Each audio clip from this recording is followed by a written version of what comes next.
buenas tardes, muy buenas tardes les deseo, amigas y amigos.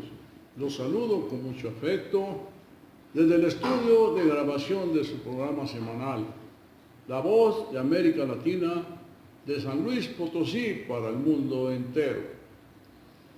Me complace presentarle a nuestro flamante invitado del día de hoy, al ingeniero Francisco Gerardo García Rojas Flores, quien es el director general del Teatro de la Paz. Funge como director del Teatro de la Paz desde el 1 de mayo del 2018. El Teatro de la Paz ha sido, desde su inauguración, ya hace casi 125 años, un emblema de nuestra ciudad y un orgullo de los potosinos, por su majestuosidad y su belleza. Es uno de los primeros teatros de todo el país. También lo es por su trayectoria secular, como foro artístico y espacio para las expresiones superiores del espíritu humano. El Teatro de la Paz es patrimonio cultural de México y legado inapreciable del pasado y presente para todos los potosinos. Bienvenido, ingeniero. Al contrario. Es un placer saludarlo y un gusto y un orgullo, gente tan valiosa como usted. El placer es mío. Señor, nos comenta que se acerca el aniversario del Teatro de la Paz. ¿Qué festividades están preparadas para conmemorar dicha fecha? Así es, el próximo 4 de noviembre de este año, el teatro estará celebrando 125 años de que fue inaugurado. No, la Secretaría de Cultura y el teatro no quisimos solamente hacerlo un solo día o una semana, sino aprovechar todo el próximo año, todo un año completo para estar ofreciéndole al público de San Luis y los estados alrededor del mismo una serie de eventos que pudieran ser de su interés.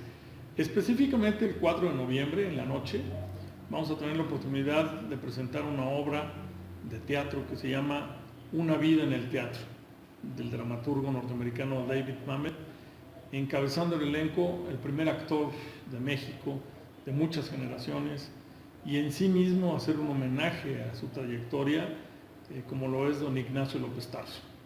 ¿Sí? Todo el mundo lo hemos visto desde niños. Perdón, ¿por qué el homenaje a Ignacio López Tarso? Coinciden muchas cosas aparte del solo aniversario del teatro.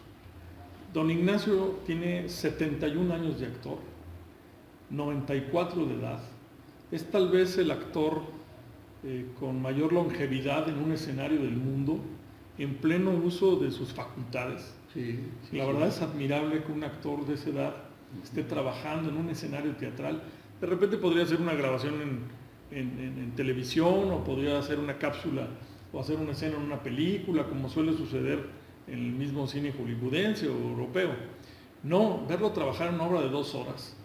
Aparte, junto a su hijo Juan Ignacio Aranda, memorizar textos y estar de frente al público. Si algo tiene el teatro o la magia del teatro es que la gente tenga la oportunidad de disfrutar en vivo del trabajo de los artistas, sea bailarín, sea músico, sea intérprete de cualquier género artístico, teatro, no se diga, actor, disfrutarlo en vivo. Yo muchas veces de joven, de chico, decía qué ganas de haber visto a Cantinflas o a Joaquín Pardavé, que por cierto estuvo en el Teatro de la Paz. Dejó ahí escrito su nombre abajo del escenario. Es una de las anécdotas que tiene el teatro. Allí anotaban sus nombres ahí en una pared que estaba abajo del foro, de una de las tantas compañías que vino el siglo pasado. Y entonces, conmemorar el teatro... Joaquín Pardavé fue uno que hizo una película del hermano Jalil. Totalmente, así es. Cualquier parecido con el nombre es exactamente el mismo. Que era una celebración a las familias libanesas de México de aquella época, ¿no? Sí. Al lado de Sara García, ¿no? Sí. De hecho, repitió el personaje. Películas excelentes, muy bonitas. Familiares, con argumentos verdaderamente evocativos de toda una época, que se han vuelto clásicos porque la gente, no obstante los años que han pasado, la sigue viendo. Justamente ayer inició en Canal 11 un festival de cine mexicano el sábado pasado y lo empezaron celebrando precisamente con esa película. La verdad es que sí, aparte don Joaquín fue un hombre que no solamente se parecía a mí, ¿verdad? Era un poco más regordete, digamos. Chaparrito y gordito. Chaparrito y gordito de Pénjamo, Guanajuato, ahí nació. No, yo soy alto y esbelto. Sí, no, usted tiene más tipo de hollywoodense que de Pénjamo. Fueron muchas películas inolvidables de Joaquín Pardavé, México de mis recuerdos. Sí. No sé, la que hizo con Cantinflas, ahí está el detalle. ¿Sí? Sí. Fue un gran actor, tuvo muchas anécdotas interesantes en su vida. Una de ellas que una noche en el Teatro Arbeu de la Ciudad de México se prendió fuego y murieron varios actores, no pudieron salir del teatro y él salvó la vida, pudo salir del teatro y ahí acabó la historia del Teatro Arbeu. No le fue tan bien en teatro como en cine, era un personaje que iba en cine y aparte era compositor. Tiene muchas canciones conocidas que Flor de Nardo, es una canción de Joaquín Pardavé y que mucha gente ni siquiera tiene idea de eso. Luego con su muerte vino una leyenda triste porque se dijo que lo habían enterrado vivo, ya después lo desmintieron los familiares, pero la verdad fue un hombre que marcó época. De esa misma fortaleza artística y tradicional es don Ignacio López Tarso. Don Ignacio nace artísticamente en la época de más esplendor de Joaquín Pardavé. Llega a Bellas Artes a estudiar teatro al Palacio de Bellas Artes. Ahí estaba la Escuela de Teatro de Arte Dramático, que años después encabezaría Andrés Soler. A él le tocó llegar con Celestino Gorostiza, ¿sí? Y llega un joven de 17 años que acababa de salir del seminario. Poca gente sabe esto, que don Ignacio López Tarso quiso ser sacerdote y salió, se dio cuenta que no era su vocación y fue a la aventura. Le dijeron, oye, a mí me hubiera gustado el sacerdocio, pero confesar nada más a puras muchachitas. Pues no anda tan perdido. Y luego vendieron muchas cosas de don Nacho que de repente había una película con un argumento de Bruno Traven que estaba preparando en los estudios, no Churubusco, que no existían en aquella época, sino eran los estudios Clasa, y tenían una película asignada para Pedro Armendáriz que se llamaba Macario. Resulta que por gajes del destino, Pedro Armendáriz, que trabajaba mucho en el extranjero, fue un actor que trabajó mucho en el cine de Hollywood, no pudo hacer la película y entonces pensaron que quién podría hacerlo y fue precisamente don Ignacio López Tarso el que hizo esa famosa película que fue Macario, que estuvo nominada al Oscar como mejor película extranjera y marcó el derrotero de una gran carrera en cine. Muy buenos artistas mexicanos. No, bueno, pues ahí estaba Pina Pellicer, estaba el propio don Nacho, Wally Barrón, que empezaba su carrera. Luego vendría El hombre de papel, vendría La vida de Cricri. Hubo muchas películas especiales en la vida. Surgió de los teatros y de las carpas, empezaron a surgir todos los cómicos como Pardavé, ¿sí? Que fueron Cantinflas, Tintán, Clavillazo, Resortes, Manuel Bedel, han pasado la historia. El Panzón Soto, sí, lamentablemente ha pasado el tiempo. Magníficos artistas que eran. Por eso mismo me está dando ahora la respuesta correcta de por qué traer a don Ignacio López Tarso. Es el último, creo yo, junto con Silvia Pinal, que siguen vivos de aquella época dorada de México, no solamente en el teatro, sino en el cine, la radio y posteriormente la televisión. Estamos pensando que ellos van a venir al aniversario del Teatro de la Paz. Él viene junto con su hijo a presentar esta obra de teatro. De lujo. Lo vamos a tener ahora sí que en vivo, sí, en el Teatro de la Paz, presentando la obra y celebrando los 125 años del Teatro de la Paz. El lunes 4 de noviembre en la noche. Yo creo que Es una celebración especial, es una manera maravillosa de celebrarlo. 4 de noviembre. 4 de noviembre. Ya está cerca. 3 semanas, Sí, así es. sí. Y ojalá que la gente se acerque. Hemos procurado que los precios sean muy accesibles, ¿sí? Hay boletos desde 150 pesos. Entonces que la gente sí realmente puede acceder y estar esa noche de testigo. Eso es arriba. Arriba, sí. Van a ser 400 en Luneta, 300 en la localidad en medio que es primer piso y 150 arriba, ¿sí? Miren, aquí estamos viendo ahora una imagen de la misma.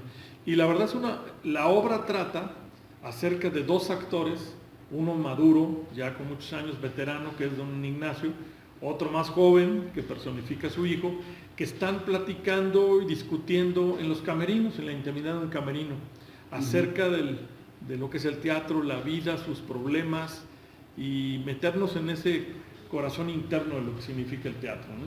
Es una experiencia maravillosa, y aparte los productores decidieron anexar al texto de David Mamet escenas de personajes que Don Nacho hizo en teatro en México, de Shakespeare. Sí, fabuloso. Sí, va a ser una experiencia. Tengo como boletín o volante. Hacemos estas tarjetas sobre todo para informarles a la gente. Una de las cosas más difíciles en la actualidad, no obstante la gran tecnología, es que la gente esté informada.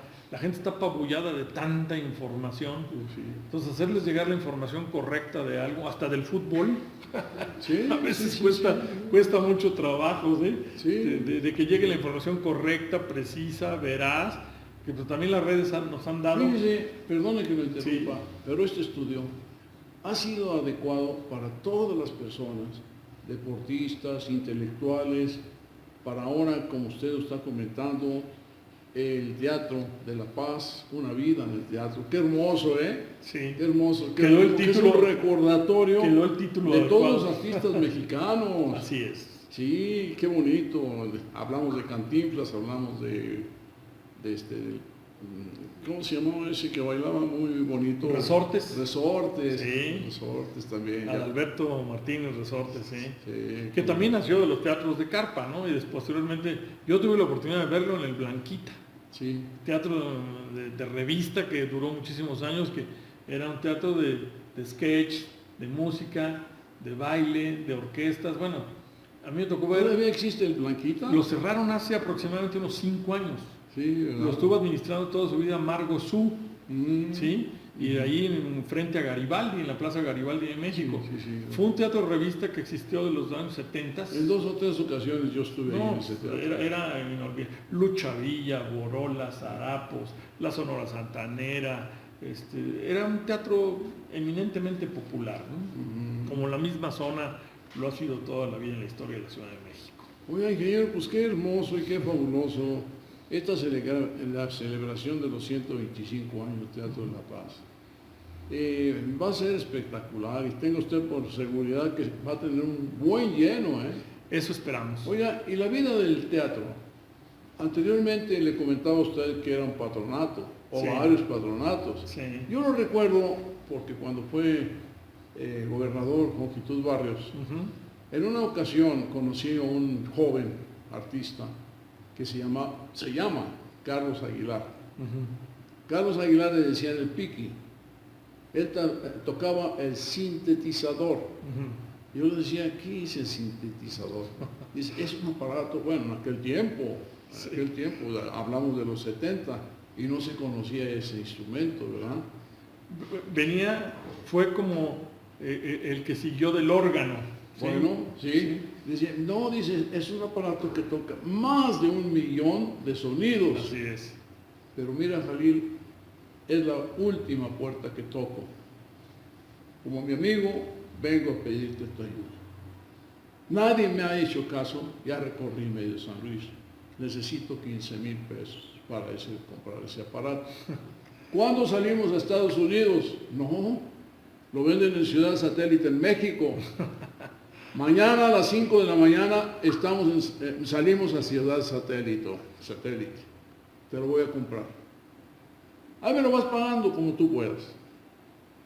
Llegamos a México, una casa muy grande de música, compramos el sintetizador y de regreso Me dice, ¿y ahora qué vamos a hacer? Pues eso te debo de preguntar yo a ti, ¿cómo lo vamos a hacer? Sí. Dije, mira, vamos a hablar con el Teatro de la Paz, que era el patronato de los Andrés, de la Casa Wins. Así es, exactamente. No, pues no lo negaron, que no, que esa clase de música, que no, no convenía en el Teatro de la Paz. Perdón, unos ignorantes que no sabían ni de lo que se trataba.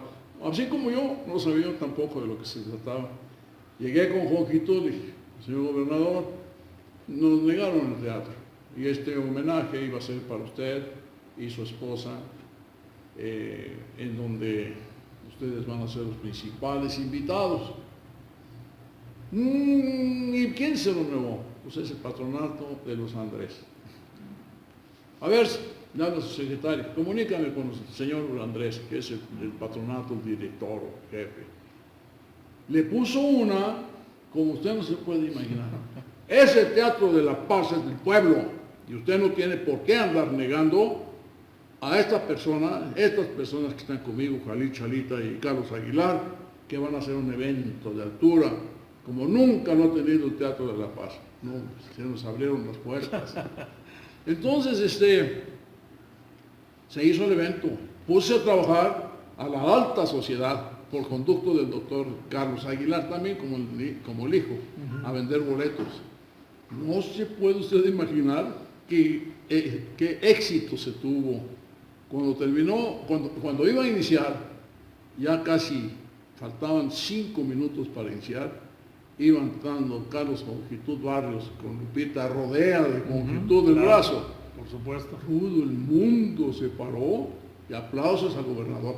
No lo querían ni querían. No querían a Longitud. Pues en ese evento se los echó a la bolsa.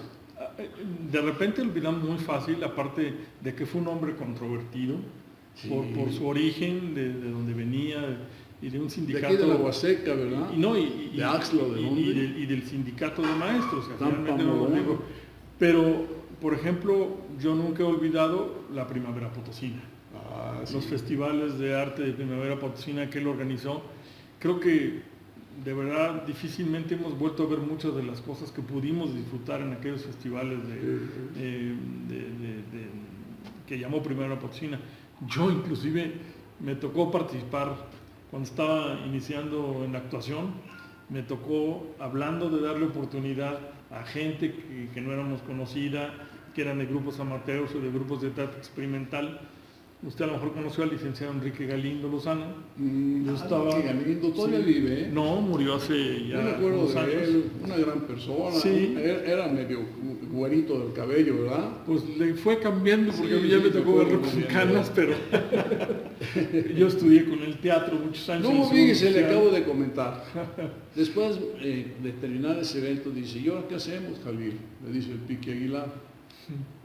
Voy a conseguir una cita en Siempre en Domingo. Sí, de veras, sí. Pues me la dieron, ligero, me la dieron. Y cuando llegamos, qué ambiente tan feo, perdónenme.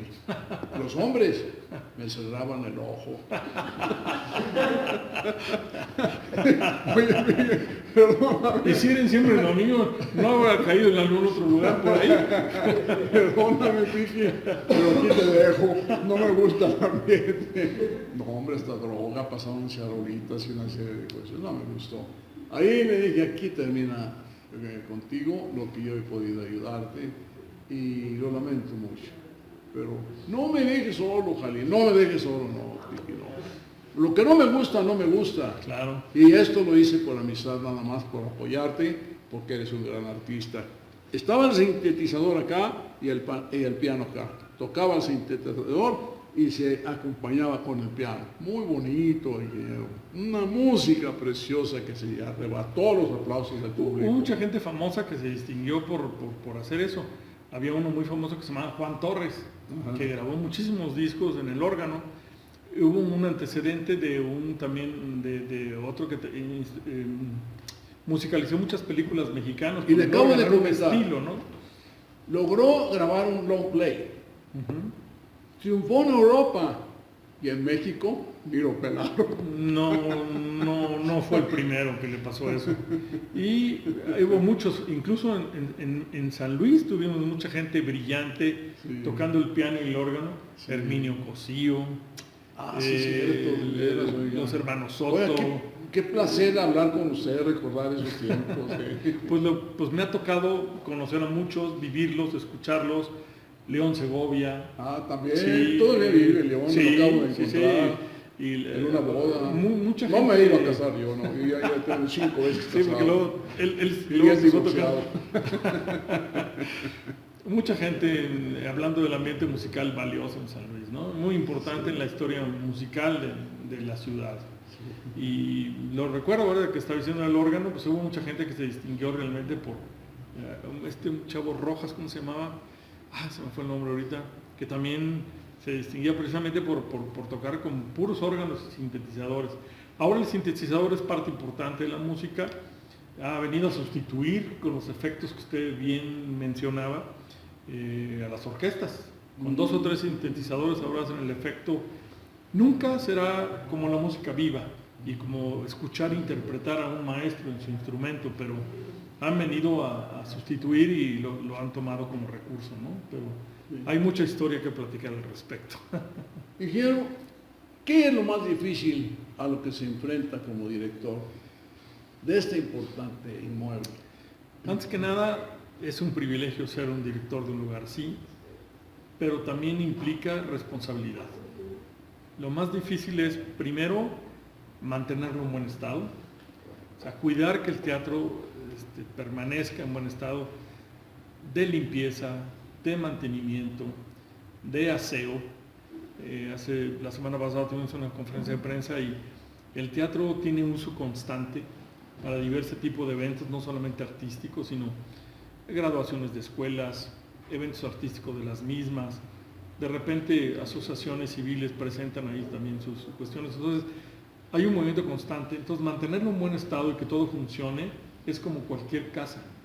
Se descompuso la llave no sé qué, que ya está tirando el agua que acá se ensució, que tiraron no sé qué, que una butaca se descompuso. O sea, realmente es un reto diario en mantenerlo en buen estado. Tenemos carencias, definitivamente. Le hace falta al teatro. El gobernador tuvo a bien conseguir recursos hace 3 años para remodelar la cúpula del teatro y toda la cantera de la fachada, que estaba muy dañada. La cantera se daña con el agua, se desgasta y se empieza a corroer y expuesta a la intemperie después de 125 años. Sí, entonces hubo una intervención muy bien hecha para tratar de reparar lo más que se pudiera las escalinatas, las columnas, la fachada del teatro. Se logró en una extraordinaria medida. Cambiar vidrios y sobre todo la intervención de la cúpula.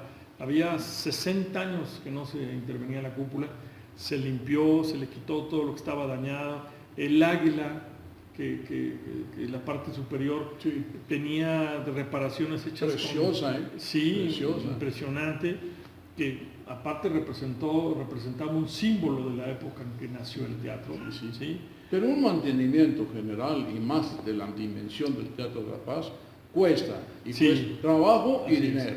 Y aparte de ello también, usted decía del patronato. El patronato también nació en una época y a veces uno juzga la historia con la mentalidad actual y eso nunca hay que hacerse.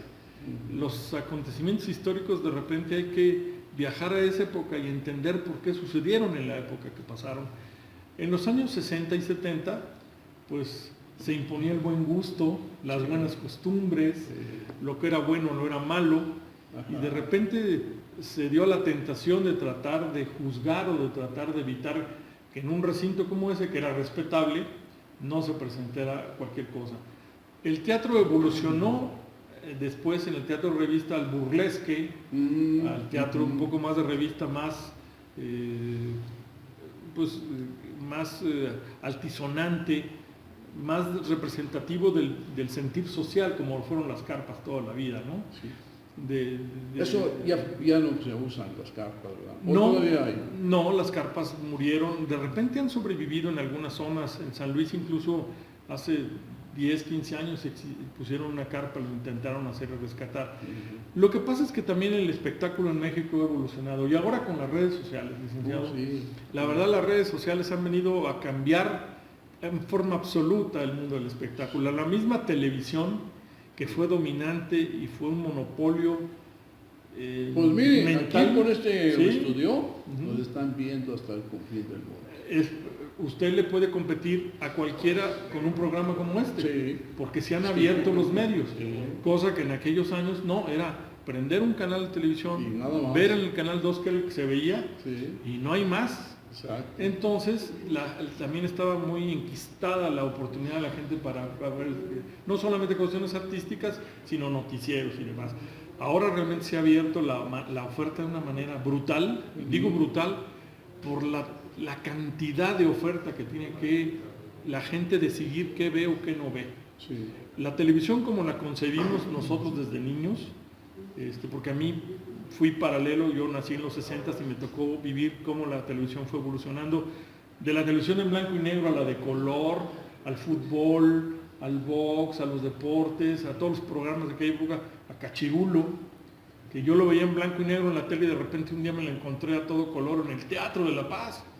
Ah, caray, si es de color es este cuate, ¿no? O sea, entonces sí era una manera diferente. Y ha cambiado mucho. La televisión está en una crisis tremenda, la televisión comercial, Sí. porque dejó de tener el control de la producción. Ahora, como que ya está muriendo, por lo que usted acaba de comentar. Ellos manejaban los contenidos y decían qué ve la gente y qué no ve. Sí. Estas nuevas cadenas de distribución, de producción, como son las de cable, ahora voy a decir la palabra porque todo el mundo la conoce y no tiene de malo, la Netflix, tiene cerca de 160, 170 producciones formadas. Y no tienen que hacer ningún esfuerzo más que decir, esta sí me gustó, esta no. O sea, ellos no gastan tanto dinero como lo hacían las televisoras en aquel entonces, de tener pagando a todos los productores y a todos los actores ahí con ellos. Ha cambiado, ha evolucionado, y el mundo evoluciona cada día, ¿no? Hay que adaptarse. Esto mismo que estamos haciendo ahora a través de un medio como este, es el ejemplo exacto de cómo... Pero va a ir muy bien, ingeniero. Sí. Tenga la plena seguridad que lo está viendo mucha gente. Sí. Oiga, ¿cuáles considera que han sido los eventos más importantes que ha albergado el teatro?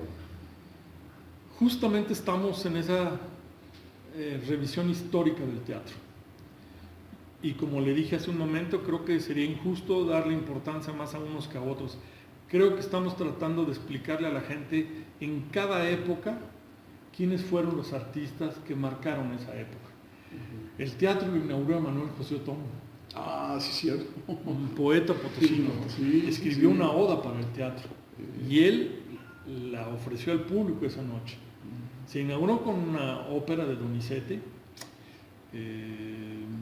y porque los teatros de aquella época eran para ópera o para música clásica, en herradura. El Teatro de La Paz original era un teatro en herradura de 5 pisos de palcos. El teatro se remodeló, se destruyó todo su interior a finales de los años 40, cuando Gonzalo N. Santos decidió remodelarlo, y encabezando el proyecto el arquitecto Cosío. Me dicen que el arquitecto Cosío, me lo han dicho gente confiable y cercana, que se arrepintió toda su vida de la remodelación, porque realmente quitó el teatro original cuando lo que necesitaba era una renovación y una actualización. Pero volvemos a lo mismo, sería mal juzgar lo que sucedió en otros tiempos así de una manera tan fácil. ¿Cuáles han sido los aspectos? Pues bueno, en la inauguración con la ópera Lucrecia Borgia de Donizetti, creo que marcó una pauta.